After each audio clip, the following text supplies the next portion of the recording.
Okay, guys, we're rolling into the Rumormill rundown, and we got 3 excellent rumors that we want to discuss with you today. So I'm going to take it away with the first one, y'all. We've been talking about this a little bit here or there since San Diego Comic-Con, but now we want to fully theorize with all of you guys what this could be. So, Latverian witches in Doomsday? What? So, recently at San Diego Comic-Con, a wardrobe display showcase a Latverian witch outfit that will be used in Avengers Doomsday. The question is, who will don these outfits? Because there is more than one, by the way. Every day of San Diego Comic-Con, the outfits change colors. Mhm. And there's 3 that was revealed, but we don't know. There's more. Who knows? And could Wanda actually return as one of these witches? So, what was revealed was, I believe, a yellow outfit, a green outfit, and what was that last one? Was a Red. blue? Oh, I thought it was red. Oh, there could have been a red one too. I don't know. I'm pretty sure I saw a picture of a red one. Yeah, well, Maybe not. either way, there's all these different colors. And we're like, what? Huh?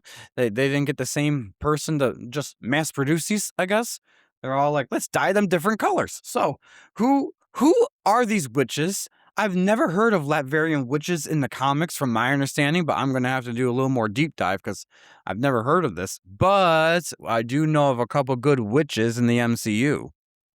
So, Ike, who do you think is under wardrobe number 1? So I think that these witches are a big deal. I think this shows, though, too, that anyone out there that's trying to guess what's going to be going on in Doomsday probably is still off the mark. I think that any of the stuff that we've seen in trailers, and they talk about the new leaked footage, when I did read what that is, not leaked footage. I'm just talking like the one from San Diego, which we probably should have covered, but we haven't, but maybe sometime we will talk about it. But like, yeah, there's new leaked footage from San Diego that you can read, and it sounds interesting. Actually, I think we did talk about it a little bit on the podcast. So my bad. Anyway,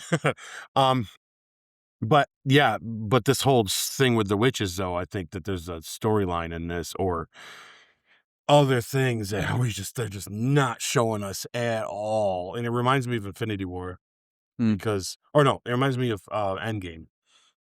If you watch the trailer to Endgame, you don't get the sense of any of the middle of the movie. They show you a couple scenes that are later, but most of the trailers from Endgame are like the first 15 minutes of the movie. So like when you start that movie, you're getting into it. Oh my God, we're already right here. Yeah. Like, and then when they cut Thanos' head off, we'll just look at each other like, where are we going? And then once the time travel heist thing comes into play, we're just on the edge of your seat. You're just in. We're sold because we had no idea what was coming. Yep. So like I think that that's what they're trying to replicate here, is they're showing you a lot of cool stuff in Doomsday, but you're talking snippets of moments and not actual big story plot lines. And I think these witches are a big part of it. It does remind me, when I saw these designs, the first things you and I thought of were, oh, that's not Doom at the end of Fantastic Four with Franklin. Look at that face mask. That's a witch. And because why would he take his mask off if it hurts him to take it off, for one, and two, if he's hideous, to look at this kid? It's like, because he wouldn't.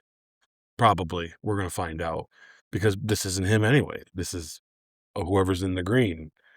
I don't think it's a coincidence that these colors match Infinity Stones, and I don't think it's a coincidence that these colors match characters as well. Yes. They also match Infinity Stones to that color. And to their power sets. That's what I mean. Like, the power set to the color of I think it is all there. I think Doom, with a mix of resurrection by using the Darkhold, maybe by a certain sorcerer who likes to play around with things because he knows the ultimate end game. Just saying, watch out for my shorts, guys. It just gives you even more. I think that there's some people being brought back to life, Wanda. And I also think that there's some people being manipulated, Jean Grey. I mean, it just makes some sense. I think there's some some validity to it. You know what I mean? And that's kind of what it means. I don't know. And you know what? I hope I don't know. I hope when we get into it, we're just like, and our faces melt, because I mean, like what did I say to you the other day?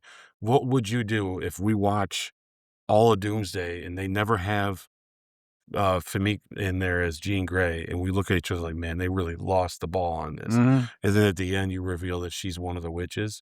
We would, our faces would Yeah. melt off. I'm not sure if that would be something we'd be happy with, but I would not be happy with it. So it would make sense. Things would make sense. It would make sense why the X-Men probably never do trust Doom in this. I'm guessing that, to be honest with you. But once again, I think the fact that we don't know, I think is Mhm. what's going to make it very interesting. But yeah, it means something. I hope it's Wanda.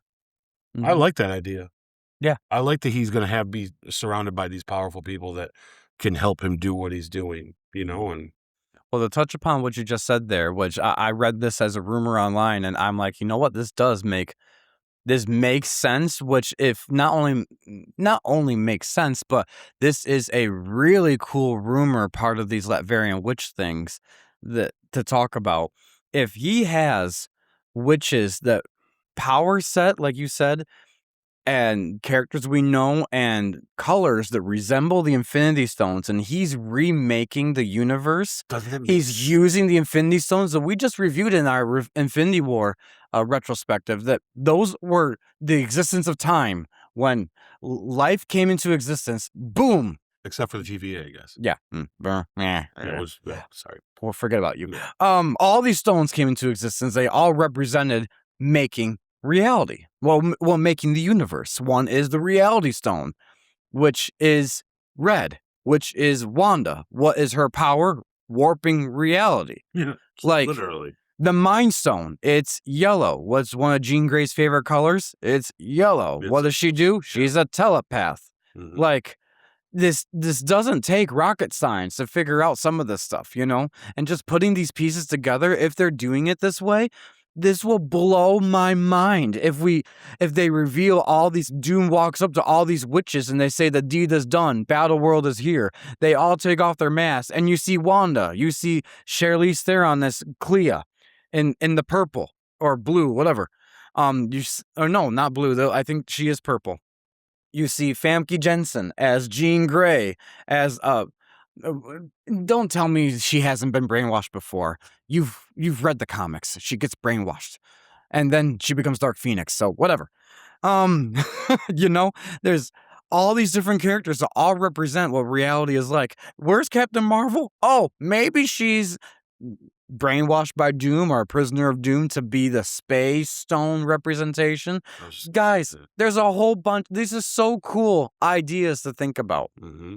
And we've been introduced to enough witches with Agatha and Lady Death and Wanda herself, like Wiccan, her son. Come on, guys. I think that this Latverian witch thing, which is really interesting that no one has ever mentioned before until San Diego, really, has been the focal point of, oh, these are actually coming. I feel like these would be missed opportunities if they're not some of our favorite characters in disguise. Yeah, and there is a through line here that I think there's a genre that's being touched on here that I think people are forgetting, and it's fantasy. And the genre part of that is when you look at Doctor Doom and how he's the Latverian thing, and he has a throne. It's almost like a castle. Mhm. It's very much like that. You want it to, it's that medieval kind of feel to it. Mhm. And what do they have? I mean, you got your king, which is going to be Doctor Doom, and then you're going to have your high priestess, which is going to be your witches. In his case, you're going to have the Hand, which is going to be Doctor Strange, who is the guy who is whispering in his ear, making sure he's doing things for him. He's the guy that gets stuff done for him. He's the one that makes it happen. He's the one that gives him advice. And then he's going to need people to take over his throne in his stead, and or make sure that his bloodline stays on the throne, which is going to be children, as in princes and princesses and stuff. And that's probably why they're taking these people's kids, especially Franklin, because his is literally can change reality himself as well. Why not be the prince to Dr. Doom's king? I think that we need to start looking at things like that in that metaphoric way, because they're doing that like this. And they all dress the same. You had the high priestess, they all had these big robes on. They wore masks in front of the king. And it's like, what are the witches doing? It's like, wow, this actually looks like it's gonna look really crazy. Like I think it's gonna look wild when we see it. I can't wait to see how they're gonna do this. Really, it's It might be me. something. This might be the way this is how we're gonna walk out of. We've never seen anything like this in the MCU. When it's gonna look like freaking He-Man just happened. And, You know what I mean? and Like, that's what they want. like, They whoa. want us to walk out with our That's right. jaws on the floor, trying to pick it up. Be like, how do they top this? That would do it. That would do it. And I think that would be cool. I hope this comes true. I hope it's true. I really do. I really like this idea. All right, guys. It is something though. Yeah. Because they don't. The thing about the Russos and the thing about Feige is they love their cryptic stuff. They like putting answers to things right in your face. That's why they do these photos online where you get to debunk them and, oh, look at the things or the letters. And they happen to be true. They happen to be things that they really want you to find. Sometimes I look at it and think people are just overthinking, but nope. They are pretty much on point with what they're doing. And then because later on they talk about it.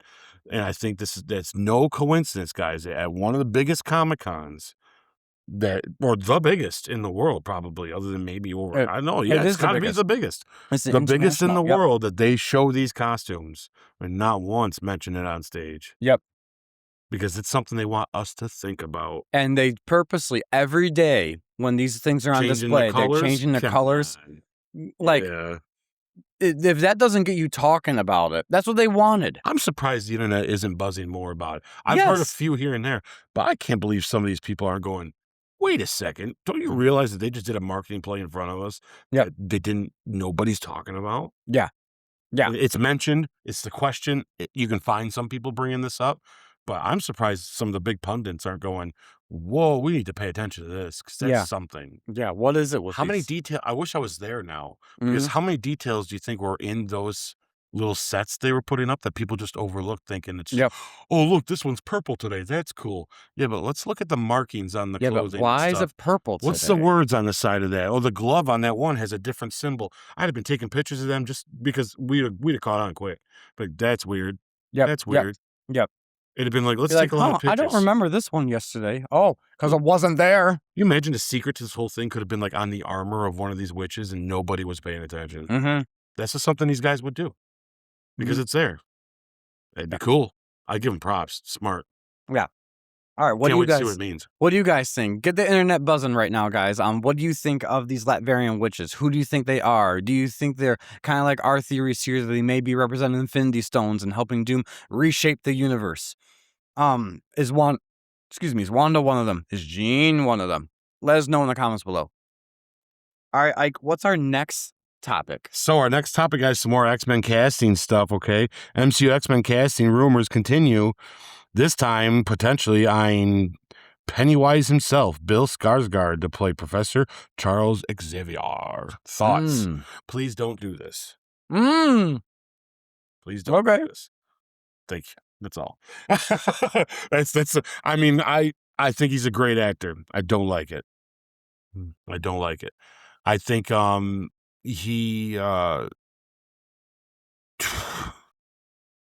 my gut just tells me it's almost obvious, but it's just enough left field to be like, I don't know if this will fit. I just don't. I don't know. I don't like it. I just don't like it. I tell you what, he can never smile. Because if he smiles and gives that creepy clown-ass smile, oh my God. I will tell you this. The smile he puts into Pennywise, though, is very different than his natural smile. Okay, good. I do. Where I will give, I want to give props to this actor. He's really good, and he's a chameleon. He's really good at being different things. The problem is I don't think we've ever had I know this is going to go against everything I say because you got to give everybody a chance, right? But here's the thing. I don't feel like I can see this working for him. I don't want this. I don't know why. I don't think he's as good as the hype is made to be. I think he's got the Johnny Depp syndrome thing. You know, he's great as Pennywise. He's great as the vampire in Nosferatu. But guess what? There's nothing to compare those things to. They're just what they are. And why I say it like this is because I've seen him when he's not in those. He's still a good actor. But is he good enough to be... I know. Oh, you're making Precious Charles Xavier. You damn right. Is he good enough to project that? And like the thing about Bill, I find, is unlike his brother from Succession towards the end of the show. You can't even tell that they're related, but they are. And his brother, sorry, Bill, but your brother's a little better actor than you. But like, it's I just don't know. I just feel like he's gonna be just like he is in all of his other stuff when he's not in those big makeup roles. Because Johnny Depp's a great example of an actor that I think is a great actor. I think he's got a couple really good movies that shows how good of an actor he is. I would say Public Enemies, where he plays John Dillinger as a mob guy, and I would also say he's great in Black Mass with Benedict Cumberbatch, where he plays another mob guy, but it happens to be Whitey Bulger during the 80s, which is a wild story. Watch that, guys; they're both real good, and I think he smashes those roles.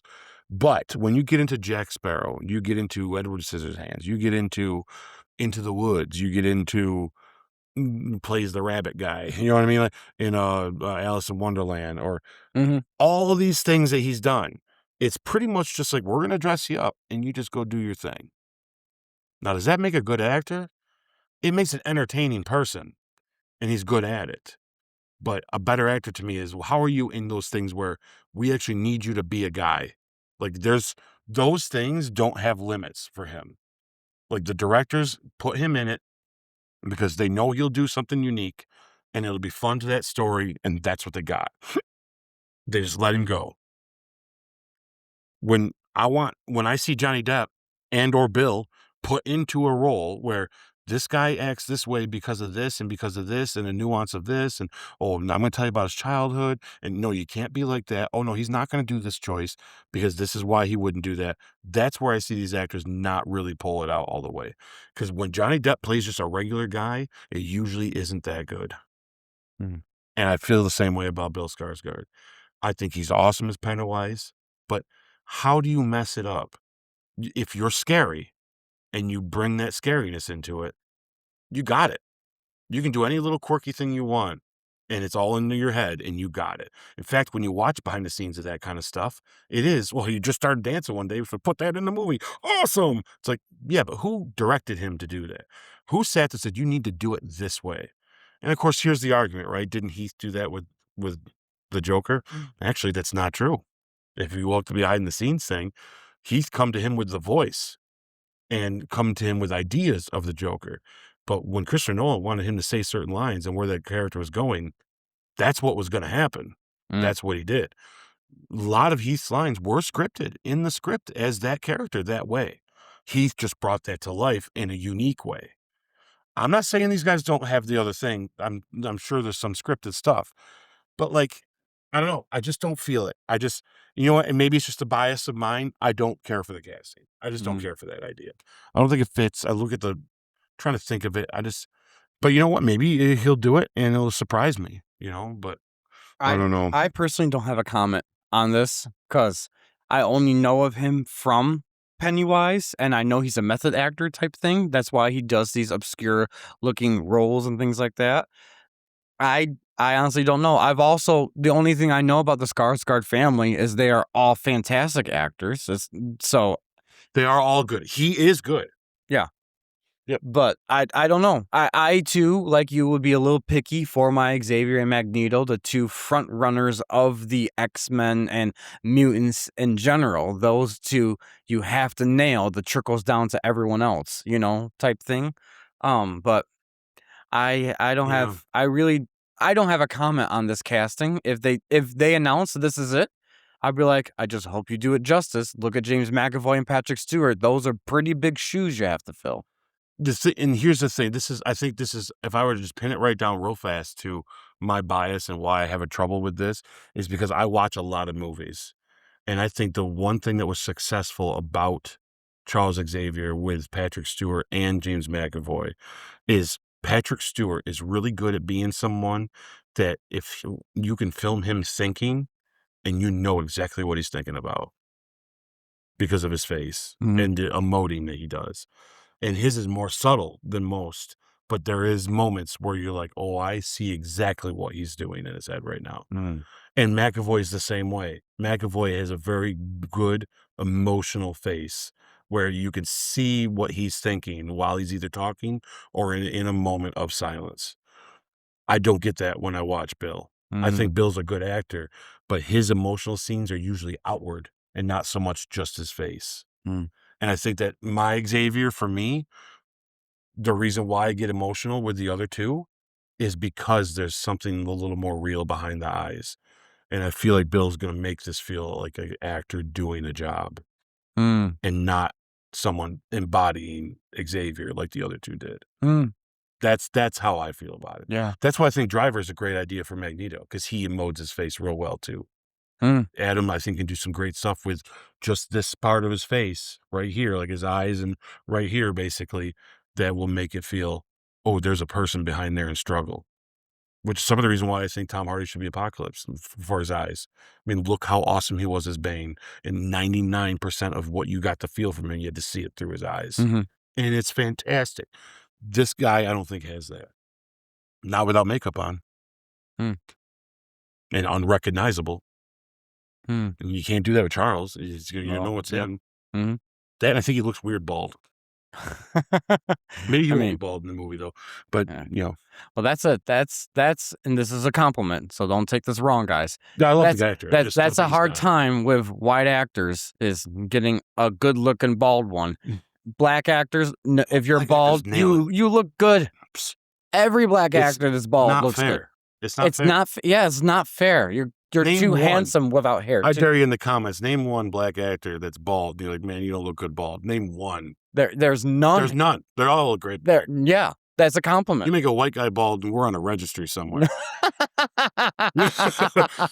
All right, guys. Or you're Vic Mackey.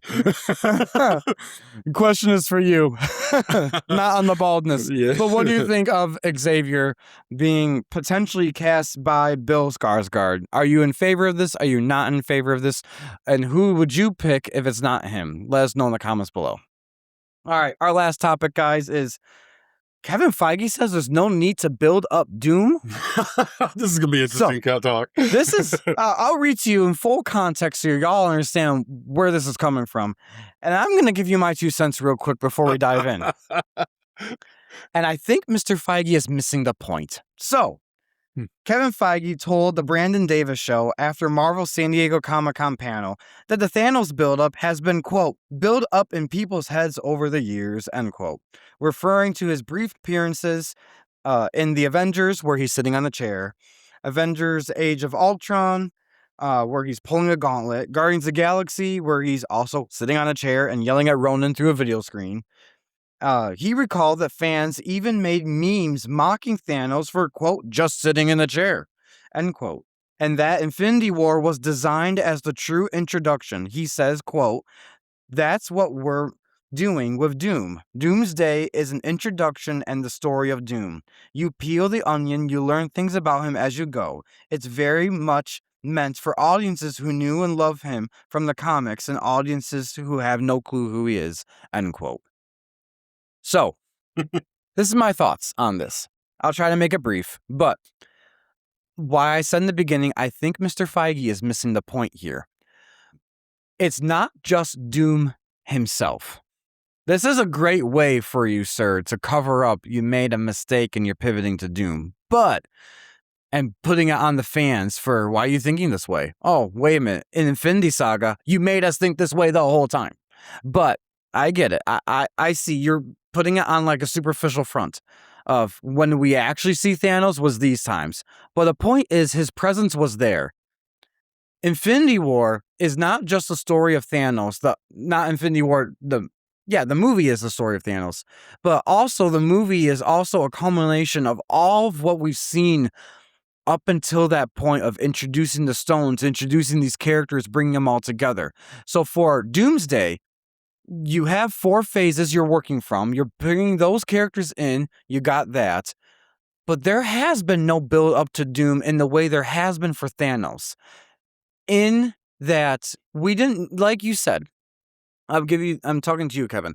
I'm giving you the benefit of the doubt. Yes, we did not need to know Thanos was the mad Titan of Titan and all that stuff, and he's a crazy guy who wants to snap the world out half out of existence. That was Infinity War. That's where we found out. That's what we knew. And comic geeks knew way ahead of time that's what you were going to. Doom is a little more unpredictable, so I'll give you that. This does fit the MO for Doom. But when we say there was no build up to Doom like there was for Thanos, we mean continuity wise, we mean story wise, we mean how the heck are you bringing this guy in? I know you're introducing him in this movie, but also there's a whole bunch of other stuff you got to do in this movie too to satisfy that you didn't have to do in Infinity War and you could just do Thanos in Infinity War. So I feel, at least from my understanding or from where I come from when I say there's no build up to Doom in the way there was for Thanos, it's not just Doom the character, it's the storytelling of getting to Doomsday itself. Where Infinity War, you had all of that. And then you were able to let it go wild with being Thanos' own movie. This one, we're going to have Doom have it be his own movie. You've never heard about this guy before. He's been in one post-credit scene. They have no idea. It's not even mentioned by name or anything. There's no context to why he's there. So there's a lot more fill in the blanks and gaps that you have to do in this movie.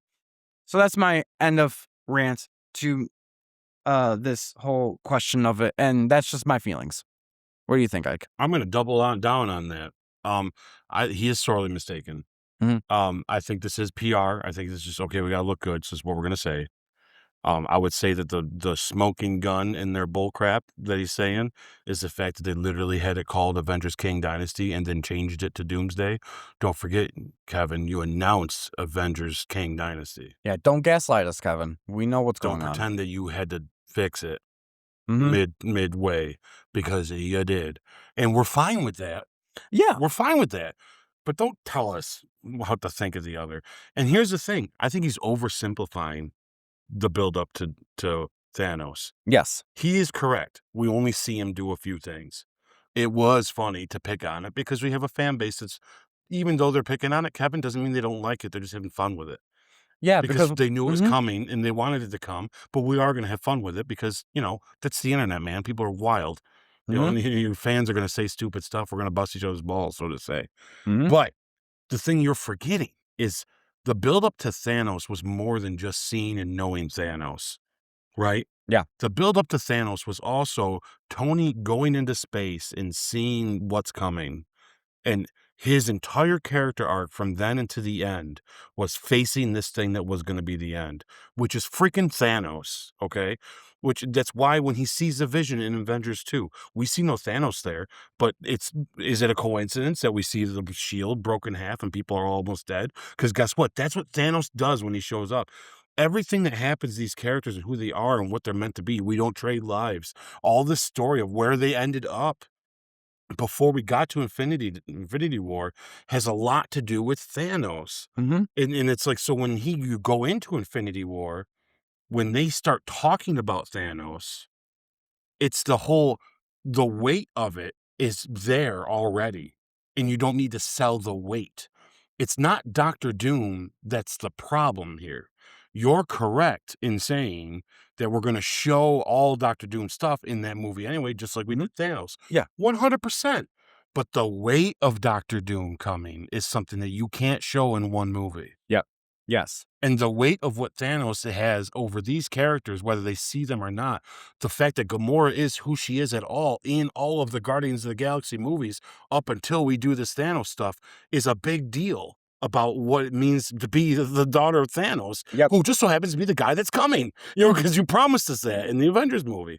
It's like you don't understand. You built character arcs around this character coming.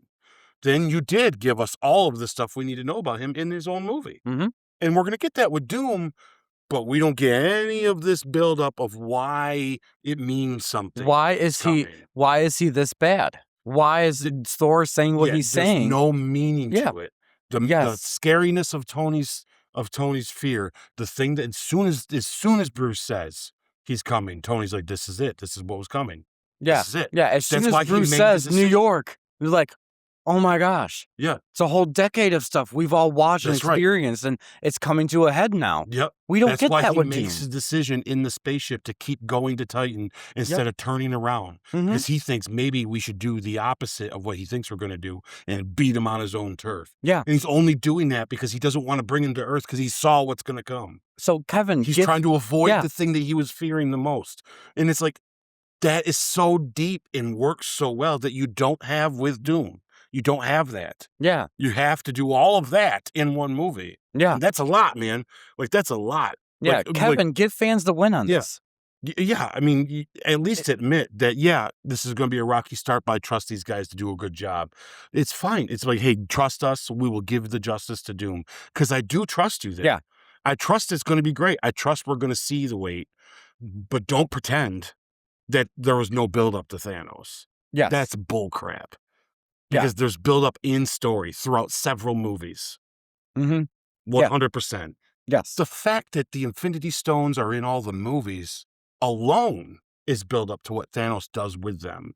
Yeah. Of what Thanos does with them. So it's like, what are we talking about, man? Like, I just wish he could say, yeah, hey, every franchise has its hiccups. We had ours. We're pivoting. I mean, I personally don't think there was a ton of build up to Thanos, but I see why the fans feel that way. I promise you, we're gonna be able to do this in one movie because I've seen it and it's good and it's coming, and trust us. Because we'd say sure, no problem. Yeah, and if he truly feels that way, it makes me really question what is he doing behind the scenes. Yeah, he doesn't feel that. He knows. I think he's just saying it just to save face. Honestly, he just wants. In the end of it, he wants people to think this was the plan all along. And I kind of give him. Hey, you know what? It's smart. Because no one can say otherwise, And kids today, growing up, not seeing all that drama of all that before, are going to think, look at the plan. They had a plan that was so amazing 2 or 3 sagas from now. Which in truth, reality, there's a lot more bumps to that road, which I'm okay with. But don't pretend, man. You are understating, sir, you're understating your own universe. It actually bothered me. I was kind of like, dude, stand up for what you did before. Because you made it sound like none of that was really a plan and none of that made sense and it just what it was, when truthfully it was perfect. Like it was like, wow, that's great. You can't have both sides of the same coin here. You can't say, oh, that was all made up in your head how it built up to him, while also saying, yeah, we spent decades culturing this idea of Thanos until you saw him. Yeah. He says both of that. It's just this time he's saying it the opposite. And we're like, no, dude, we know. We see what's going on here. Yeah. We saw your creative hand behind all these movies leading up to Thanos from the first Avengers movie. And we saw the weight of what you were doubt. trying to do with Kang. We saw that. Oh, yeah, we did. You were starting it. Yes, you were doing it. You were doing it with Kang. And then you had to pivot. And when you pivoted, you were like a deer caught in the headlights. You did not know how to do it. Which is why we got the Russos back. Yes, you got the Russos back because you're trying to build back your reputation. And you're playing your biggest wild card, who's the biggest villain in Marvel Comics, Dr. Doom. And there is no buildup to him because he was last minute. This wasn't planned out. You're telling me that from the moment of Far From Home, that was right after Endgame, until the end of Fantastic Four and that we've seen thus far, and even Brand New Day to a degree, that you had Doom planned all along. Maybe he was somewhere in the mix, but he was not your big baddie. You made that clear. It is Kang. You announced it. The Kang Dynasty. That Kang is going to be the villain of Ant-Man Quantumania. Kang is going to be the villain of Loki Season 2. Kang is sprinkled throughout this whole thing.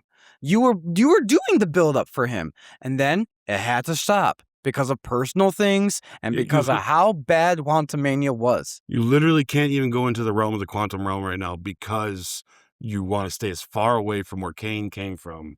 Yeah. In the beginning. You built him up to be so scary. Michelle Pfeiffer is freaking out. She can't even talk about him. yeah, she can't talk about it. You were doing this, and yeah, I'll tell you exactly when they changed it. It's about 24 hours when their lawyers got a hold of him and said, Majors just got arrested. Mm-hmm. And that's when they said, what do pivot. we do? Well, let's go with Doom. Well, we haven't really set up for him. It's all right. We can do it. Well, I know who can. Called him up. And the Russos said, yeah, we can do it, but we got to make sure certain things happen before we get there. Yep, back We're up the seeing money. those corrections in what we're seeing now. And then they're going to go back and fix the things by making it relate to this and making it feel like it's connected, because they're brilliant at doing that. And I'm glad they are, because it's the only way it's going to work. And I think it kind of work. I'm not saying this because I feel like I have doubts. I'm saying this because I think it's insulting that you think we're dumb enough to think we can't handle the truth. And it's fun. We're not going to hold it over your head. No. That we get it. Crap happens. Yeah, man. Yeah, so just make the best out of it. And you got the best people behind you to make the best out of it, but don't treat us like we're stupid. I mean, you're kind of proving it already that you're on the ball. Your marketing campaign's been great. Yes. Like, we are doing nothing but talking about Dr. Doom for like months before this movie comes. Years before it comes. When you announce Robert Downey Jr. as Doom and you call it Doomsday, it has been the buzz ever since, and that was the smartest play you did. Maybe this is part of their marketing play. 100%. We are building up Doom, but the problem is when and Kevin, you know this, when we get to talking about Doom and get to theorizing about stuff, we are setting bars that you guys may not be reaching because it's not part of our plan. You haven't shown us what your plan is because you didn't have one until now. At least we trusted where you were taking us when it comes down to Thanos. Now we feel like we got to do our own homework, which makes us, like you just said, the ownership is taking place. And it's like... Yeah, and that's not good. You don't want that. You see what happens, and fans go crazy about every little thing that happens in every TV show or every episode. Is Mephisto here? Is this here? All this stuff. Be like... he's seen the consequences to that too. Yes, because there's one franchise in particular. I'm going to say, you take a good hard look at that Star Wars franchise. Yes, exactly. You tell me that's not exactly what happened to them.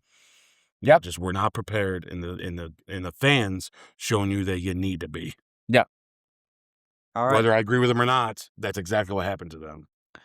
So what do you guys think? Do you think there should have been build up to Doom? Do you agree with Kevin that this is all just in our heads? What do you think? Let us know in the comments below. All right, guys. Ike, what are we on to next? So next is going to be very exciting, guys. We're jumping into our nice little special review, branch point breakdown of Spider-Man Brand New Day. So, guys, it's not going to be quite a retrospective. We're going to try not to make it as long as one because, we do have a lot to say. It is going to sound a little like one. We're not going to go through all our little nitpicks and all that yet. But we're just going to give you a quick little idea of how we felt when we first walked out and talk about it. Yep. All right. So let's dive right into it.